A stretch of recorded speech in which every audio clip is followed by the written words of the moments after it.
I woke up to the smell of coffee brewing downstairs, a familiar scent that usually brought a smile to my face. But today felt different. Off. Somehow, I stretched and glanced at the clock. 8:47 a.m. Unusually late for me, especially since I've been pulling long hours at work lately. As I shuffled into the kitchen, I noticed Sophia sitting at the table, scrolling through her phone with an unreadable expression on her face. "Morning," I said, trying to sound cheerful. She barely looked up, mumbling something about being busy. It wasn't unusual for her to be distracted, but there was something in her tone, a nervousness, that made me pause. I poured myself a cup of coffee and sat across from her, watching her carefully. Was it just me, or did she seem guilty? As I sipped my coffee, I couldn't help but think about how far we'd come as a couple. 8 years ago, Sophia and I had moved into this modest suburban home in Portland, dreaming of bigger things. Our ultimate goal? A cozy cabin by Lake Tahoe, where we could escape the chaos of city life. Every paycheck, every bonus, I'd save it all for that dream. And Sophia?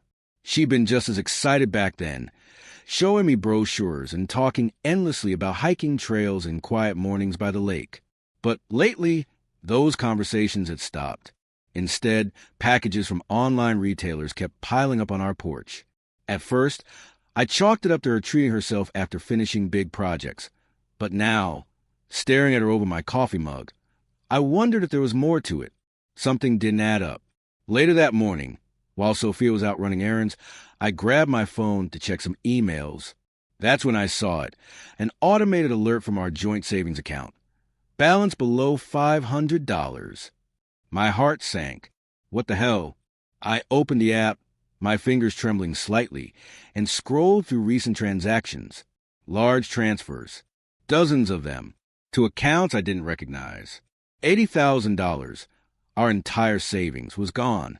Gone. My mind raced. How could this happen without me noticing? When Sophia walked in an hour later, humming softly to herself, I confronted her immediately. "Sophia, what is this?" I demanded, shoving my phone in her face. She froze for a second, then shrugged. "Oh, don't worry about it," she said casually. "I moved the money somewhere safer." Safer? My blood boiled. This wasn't just carelessness. This was betrayal. That night, after another heated argument, I decided to dig deeper. I logged into our bank account again, poring over every transaction. One name kept popping up, Liam Harper. Who the hell was he? I searched his name online and found only vague social media profiles, nothing substantial. Then I remembered seeing receipts scattered around the house recently. Credit card statements, wire transfer confirmations. Putting two and two together, I realized Sophia had invested our money in some kind of high-risk scheme Liam had pitched her. Cryptocurrency, maybe? Or worse, a Ponzi scheme? I confronted her again, demanding answers. "It's fine, Nathan," she snapped, rolling her eyes. "Liam said it's a sure thing. Just trust me, okay?" Trust her? After this? I stormed out of the room, feeling like my whole world was crumbling. The next day, I went through her laptop while she was out grocery shopping.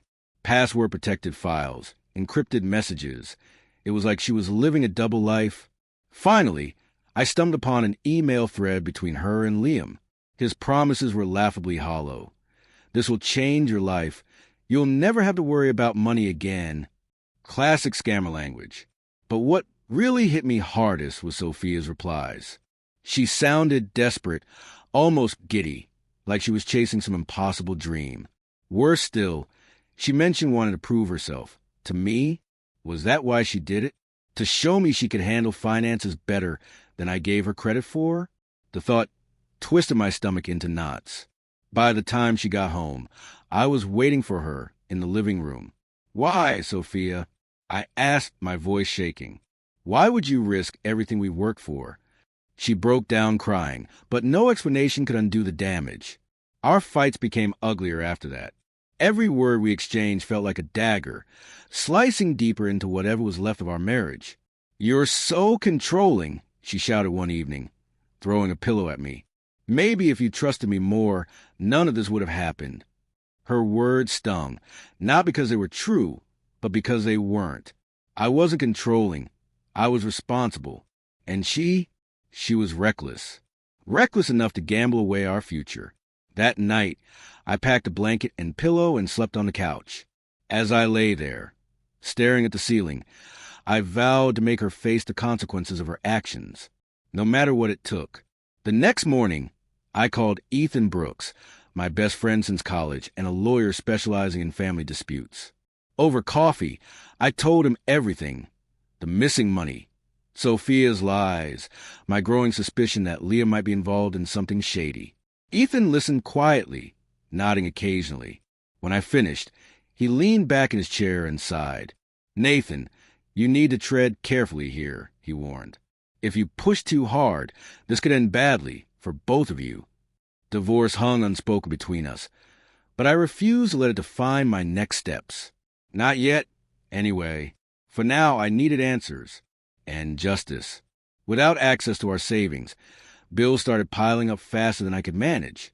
Creditors called daily, their voices dripping with impatience. I considered taking out a loan, but the idea sickened me. Borrowing money?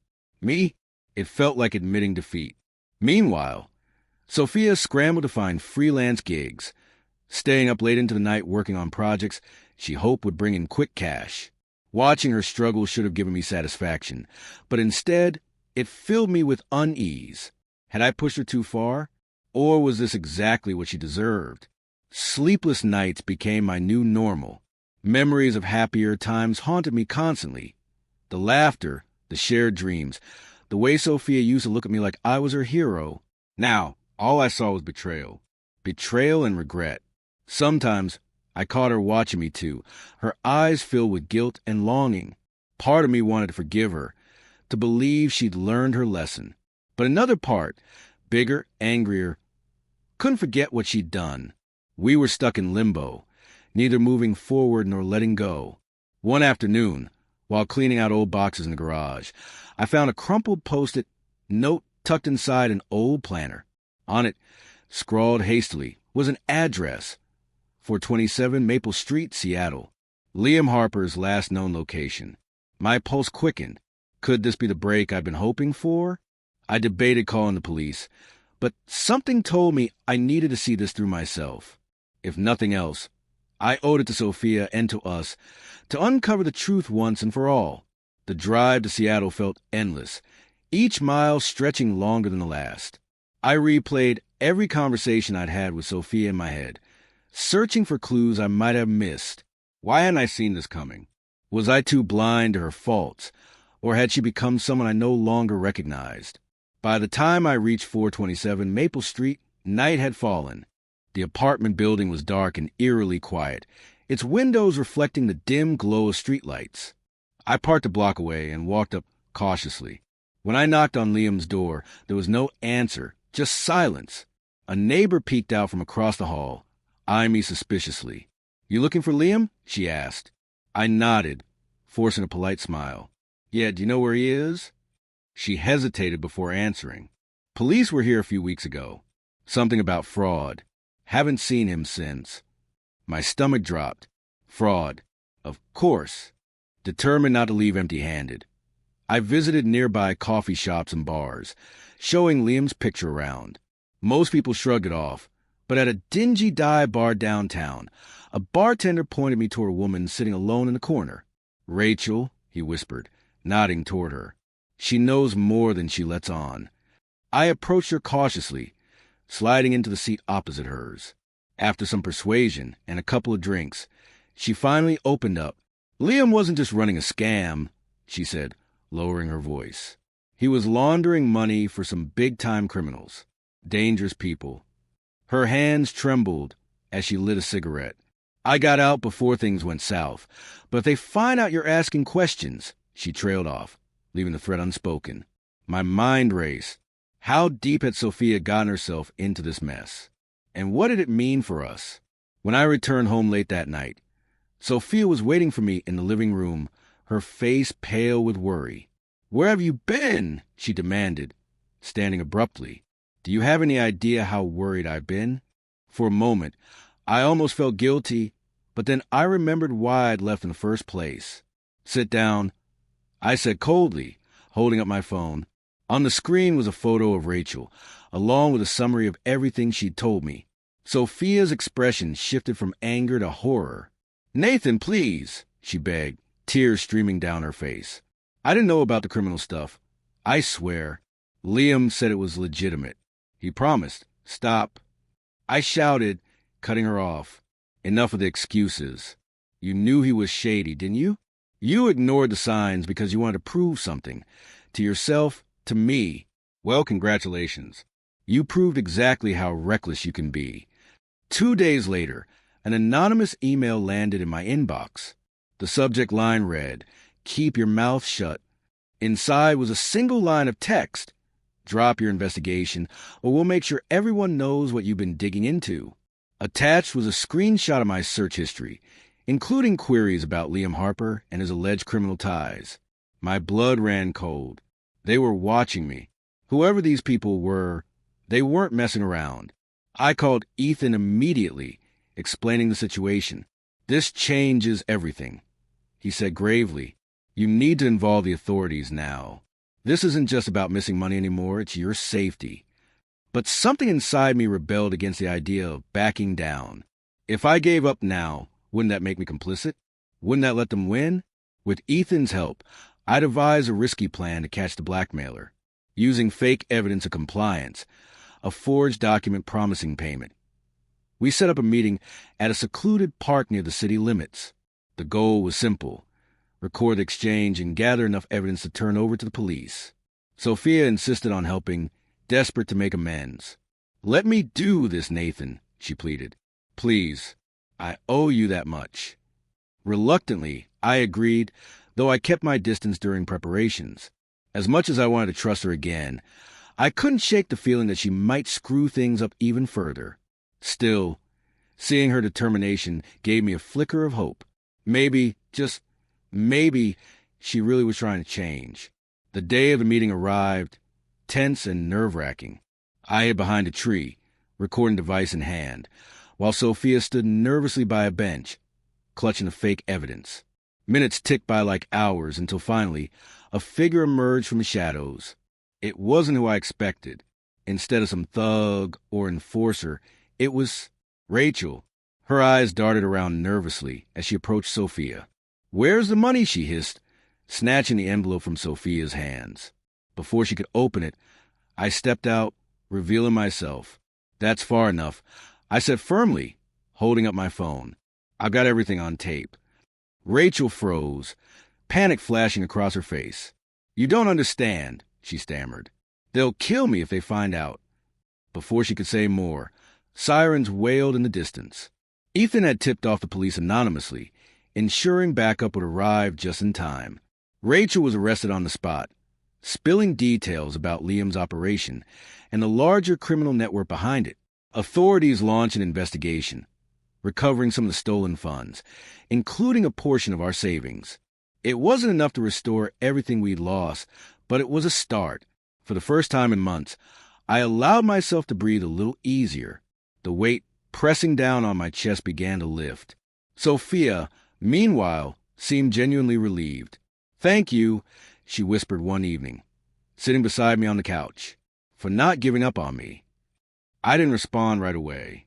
Part of me still struggled to reconcile the woman I loved with the one who betrayed me so deeply. But another part, the part that remembered our laughter, our dreams, wanted to believe she could change. We started attending couples therapy, encouraged by Ethan and even recommended by the counselor Sophia had briefly seen during her freelance dry spell. At first, sessions were awkward and painful, filled with accusations and tears. But slowly, we began to peel back the layers of resentment and fear. Sophia admitted she felt overshadowed by my success, convinced she needed to prove herself somehow. I confessed I'd been overly critical, dismissing her ideas without truly listening. Neither of us was blameless, but both of us were willing to try. One breakthrough moment came when Sophia handed me a journal she'd kept during the worst of it. Reading her raw, honest reflections made me realize how lonely and trapped she'd felt. It didn't excuse her actions, but it helped me understand them. Sophia landed a stable job at a reputable design agency, vowing never to gamble with finances again. She threw herself into work, determined to rebuild not just our bank account, but also my trust. Meanwhile, I focused on loosening my grip, on letting go of the need to control every aspect of our lives. We sold our suburban home and moved to a smaller apartment closer to downtown Portland, marking a symbolic fresh start. Boxes of memories surrounded us as we unpacked, reminders of both the good times and the bad. For the first time in years, I felt hopeful about our future. One quiet evening, I sat at the kitchen table with a notebook, jotting down thoughts about everything we'd been through. Writing had always been my way of processing emotions, and this time was no different. I wrote about betrayal, forgiveness, and the fragility of trust, about how pride and insecurity had nearly destroyed us. But most importantly, I wrote about resilience, the strength it takes to fight for something worth saving. Closing the journal, I glanced at Sophia, who was curled up on the couch reading a book. Despite everything, she still felt like home. Imperfect, messy, beautiful home. Weeks turned into months, and life began to settle into a new rhythm. We took long walks together, rediscovering the joy of simply being in each other's company. Conversations flowed more easily now, free of the tension that had once suffocated us. One Saturday morning, Sophia surprised me with tickets to a weekend getaway in Cannon Beach. "Just us," she said, smiling softly. "No distractions, no stress." As we drove along the coast, the salty breeze washing over us, I realized how much lighter I felt. The scars remained, but they no longer defined us. Then, months later, a letter arrived from Liam. He was incarcerated now, serving a lengthy sentence for his crimes. In the letter, he claimed Sophia wasn't entirely innocent. According to him, she'd known far more about his illegal activities than she'd let on. Worse, she'd actively participated in covering up certain transactions. My hand shook as I read the words over and over, searching for some sign it was a lie. But deep down, I knew better. I confronted Sophia that night, waving the letter in front of her. "Explain this," I demanded, my voice trembling. She crumpled under the weight of my gaze, confessing reluctantly. Yes, she'd known more than she'd admitted. Yes, she helped Liam hide a few things, at least initially. But she swore she'd stop the moment she realized how dangerous it was. "I was scared, Nathan," she cried. "Scared of losing you, of ruining everything." I stared at her, torn between anger and pity. Could I forgive her again? Or had she crossed a line too far to come back from? After hours of soul-searching, I decided to give her one final chance, but with strict boundaries. Transparency, accountability, honesty. No more secrets. Months passed and the tension between us eased, though it never fully disappeared. We sat on our tiny balcony one evening, watching the sunset paint the sky in shades of orange and pink. There was hope in the air, yes, but also lingering uncertainty. Had we truly healed, or were we just pretending? As I reached for her hand, I realized the answer didn't matter. Love wasn't about perfection. It was about choosing to stay despite the imperfections. And for now, that choice was enough.